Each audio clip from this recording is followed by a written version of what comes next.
পবিত্র মক্কা নগরী। ইতিহাস ঐতিহ্যের জনপদ মক্কা। আবার এই শহরেই রয়েছে মসজিদুল হারাম কিংবা বাইতুল্লাহ। তাই এই শহর মানুষকে আকৃষ্ট করে। মক্কা ও মানুষকে তার দিকে মাতৃসুলভ আকর্ষণ করে। এই শহর গুনাহ দূর করে দেয় বলে একে মক্কা বলে। আর এই শহরে জন্মগ্রহণ করেন বিশ্ব মানবতার মুক্তির দূত মুহাম্মদ সাল্লাল্লাহু আলাইহি ওয়াসাল্লাম। তার শৈশব, কৈশোর, যৌবনের স্বর্ণালী সময়গুলি কেটেছে এই মক্কায়।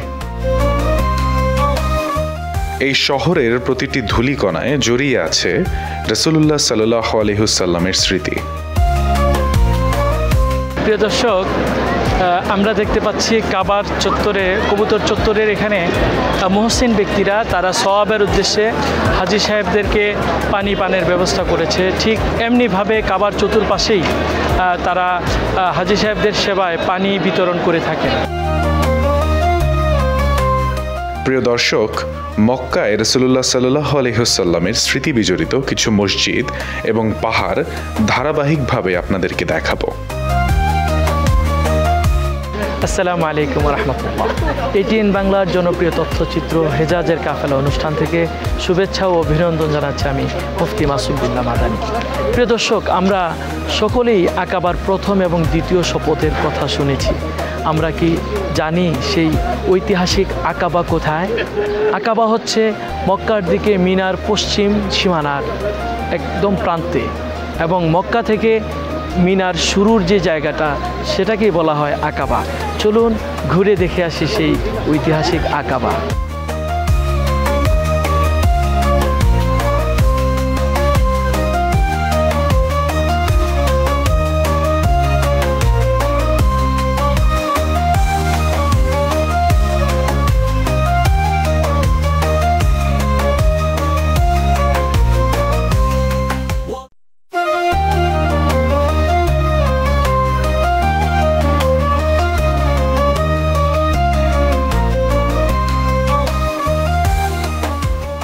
দর্শক, আমরা চলে আসি মসজিদে বাইয়ায়। আকাবা হচ্ছে মক্কার দিকে মিনার পশ্চিম সীমান্তের নাম। মক্কার দিক থেকে মিনার শুরু এই আকাবা থেকেই। মসজিদে বাইয়া আকাবা থেকে আধা কিলোমিটার দূরে মক্কার দিকে অবস্থিত। আসসালামু আলাইকুম রহমতুল্লাহ। প্রিয় দর্শক, আমরা এই মুহূর্তে দাঁড়িয়ে আছি মিনার জামারাতের প্রান্তে, একদম বায়াতুল আকাবাল উলা ও সানিয়া, যেখানে আকাবার প্রথম শপথ এবং দ্বিতীয় শপথ সংগঠিত হয়েছিল। সে মসজিদের একদম কাছে দাঁড়িয়ে আছি। এই মসজিদের বিশেষত্ব হলো এখানে রাসূলুল্লাহ সাল্লাল্লাহু আলাইহি সাল্লাম হজ মৌসুম বা যখনই মক্কায় জনগণের সমাগম হতো, তখন রাসূলুল্লাহ সাল্লাল্লাহু আলাইহি সাল্লাম ইসলামের মিশন অর্থাৎ দাওয়াত পৌঁছানোর জন্য এখানে একত্রিত হতেন।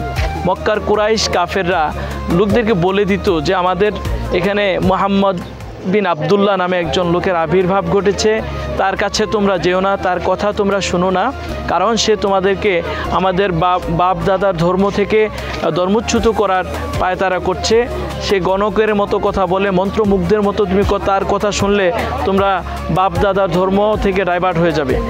মানুষ কিউরিসিটি থেকে, মানুষ আগ্রহ ভরে যখন রাসূলুল্লাহ সাল্লাল্লাহু আলাইহি ওয়াসাল্লামের কাছে আসতেন, নবী করিম সাল্লাল্লাহু আলাইহি ওয়াসাল্লাম এই যে মসজিদ আপনারা দেখছেন, সেই মসজিদের পাশে এনে তাদেরকে দ্বীনের দাওয়াতগুলো শোনাতেন, কোরআনের আয়াত পড়ে শোনাতেন।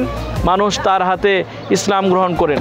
মদিনাবাসী কয়েকজন সাহাবী প্রথম বছর তারা প্রায় 12 জন সাহাবী নবীজির হাতে হাত রেখে, আনসার সাহাবীরা তারা শপথ করেছিলেন ইসলাম, আল্লাহ রাসূল সাল্লাল্লাহু আলাইহি ওয়াসাল্লাম যেই নসিহতগুলো দিয়েছেন এর উপর তারা অটল থাকবেন, পালন করবেন এবং মানুষকে দাওয়াত দিবেন। এই শপথ করে তারা এখান থেকে ফিরে যান। পরবর্তী বছর আরও বেশি সংখ্যক এসে আবার হজ মৌসুমে রাসূলুল্লাহ সাল্লাল্লাহু আলাইহি ওয়াসাল্লামের কাছে আনসার সাহাবী, আউস এবং খাজরাজ গোত্রের সাহাবীরা, সাথে মহিলারাও ছিলেন, তারা এসে রাসূলুল্লাহ সাল্লাল্লাহু আলাইহি ওয়াসাল্লামের হাতে দ্বিতীয়বার আকাবার শপথ করেন। এই হচ্ছে সেই জায়গা। এই মসজিদটি দুই পাহাড়ের মাঝখানে ঢালু এলাকায় বিদ্যমান। বর্তমান মসজিদের স্থানে মদিনাবাসী আনসাররা রাসূলুল্লাহ সাল্লাল্লাহু আলাইহি ওয়াসাল্লামের কাছে পরপর 2 বার বাইয়াত গ্রহণ করেন। এটাকে ইসলামের পরিভাষায় আকাবার প্রথম এবং দ্বিতীয় শপথ বলা হয়।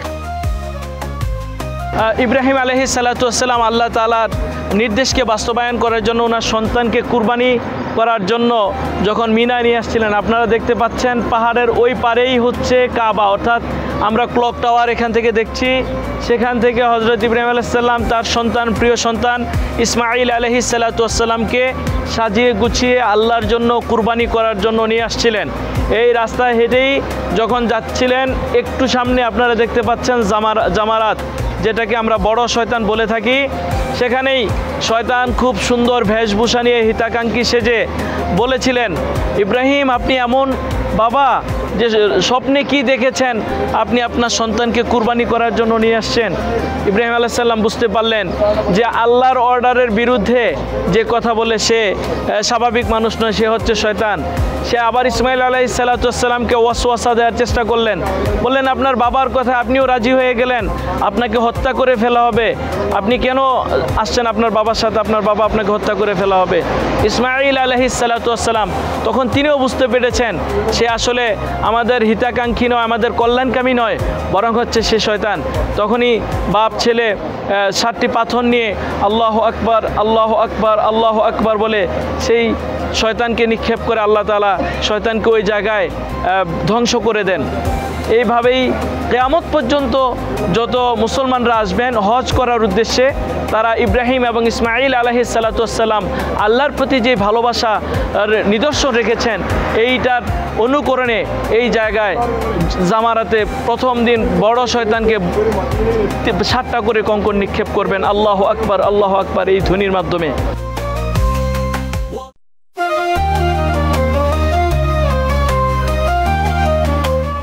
প্রিয় দর্শক, আপনারা দেখতে পাচ্ছেন আধুনিক মিনা এবং মক্কার কি চমৎকার দৃশ্য। আমরা যদি সেই 1500 বছর আগে ফিরে যাই তাহলে দেখব যে এই বায়াতুল আকাবা, মসজিদে আকাবা এইরকম অবস্থান হয়তো ছিল না। সেখানে তাবু গেড়ে রাসূলুল্লাহ সাল্লাল্লাহু আলাইহি ওয়াসাল্লাম অবস্থান করেছেন, সাহাবায়ে কেরাম নিজের হাতে তাবু বানিয়ে এই মিনায় অবস্থান করেছেন।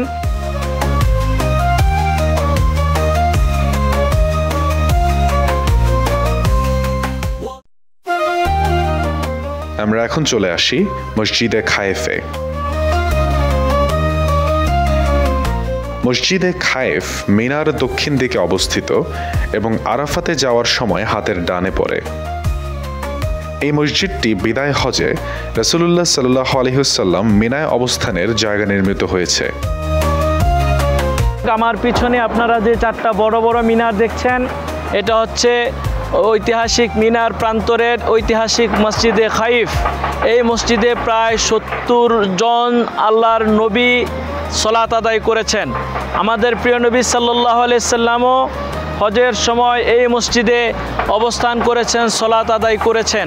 মিনায় অবস্থানের সময় নবী করিম সাল্লাল্লাহু আলাইহি সাল্লাম এখানেই ছিলেন এবং প্রত্যেক বছর অসংখ্য আল্লাহ তাআলার মেহমানগণ, হাজী সাহেবরা এখানে অবস্থান করেন।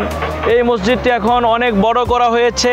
এখানে এখন ভিতর এবং বাহির মিলে প্রায় 1 লক্ষ মানুষ অবস্থান করতে পারে এর আশপাশ ধরে। তিনি এই জায়গায় মিনায় অবস্থানকালীন নামাজগুলো পড়েছেন।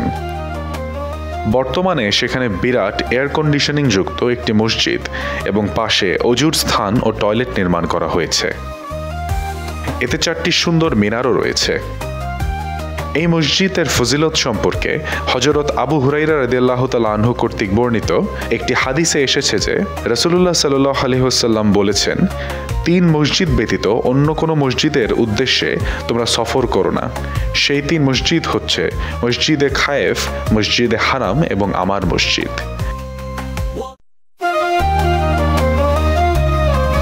হযরত ইবনে আব্বাস রাদিয়াল্লাহু তাআলা আনহু কর্তৃক বর্ণিত রাসূলুল্লাহ সাল্লাল্লাহু আলাইহি ওয়াসাল্লাম বলেছেন, এই মসজিদে 70 জন নবী নামাজ পড়েছেন।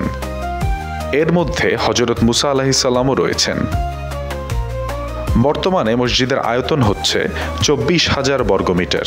এতে একসাথে 1,45,000 মুসল্লির নামাজের ব্যবস্থা হয়।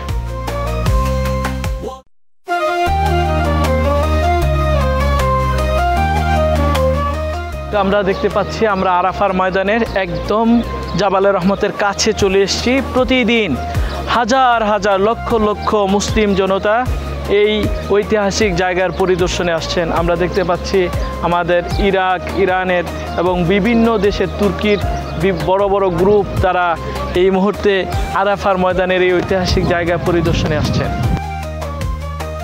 এই পাহাড়টি আরাফাত ময়দানের মাঝে অবস্থিত। এটিকে আরাফাত পাহাড় এবং দোয়ার পাহাড়ও বলা হয়। রাসূলুল্লাহ সাল্লাল্লাহু আলাইহি ওয়াসাল্লাম বিদায় হজের দিন এই পাহাড়ের দক্ষিণ পাশে বড় পাথরগুলোর কাছে দাঁড়িয়ে কিবলামুখী হয়ে দোয়া করেছেন, পাহাড়ের ওপর ওঠেননি। আপনারা দেখতে পাচ্ছেন জাবালে রহমত। এই জাবালে রহমতে আব্বাজান আদম আলাইহিস সালাতু ওয়াসসালাম এবং আম্মাজান হাওয়া আলাইহিস সালাম দুনিয়ার জীবনে প্রথম সাক্ষাৎ হয়েছে তাদের দুজনের এই আরাফার এই জাবালে রহমতের উপরে। এই জন্য এই জায়গার নামকরণ করা হয়েছে আরাফা। এই জায়গাতে প্রিয় নবী সাল্লাল্লাহু আলাইহি সাল্লাম তার জীবনের একমাত্র এবং সর্বশেষ যে হজ ছিল বিদায় হজ, বিদায় হজে প্রায় 1,10,000 বা 24,000 সাহাবায়ে কেরামদেরকে নিয়ে যে হজ সংগঠিত হয়েছিলেন, এখানে এই জাবালে রহমতের পাদদেশে তিনি ঐতিহাসিক ভাষণটা প্রদান করেছিলেন।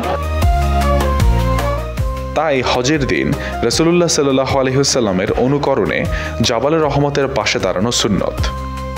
তবে পাহাড়ের উপর ওঠার কোনো বিশেষ ফজিলত নেই।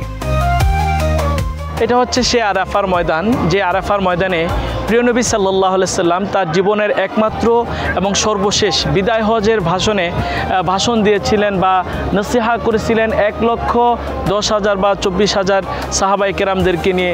হজ যখন তিনি করেছিলেন, তিনি সামান্য একটু উঁচু জায়গায় দাঁড়িয়ে এই জায়গায় বক্তব্য দিয়েছেন। একটু যদি কল্পনা করি, প্রিয় নবী সাল্লাল্লাহু আলাইহি সাল্লামের স্টেজ ছিল এই জাবালে রাহমা এবং তার চারিপাশে স্টেজের বিশেষ অতিথিবৃন্দ ছিল হযরত আবু বকর, ওমর, উসমান, আলী রিদওয়ানুল্লাহি আলাইহিম।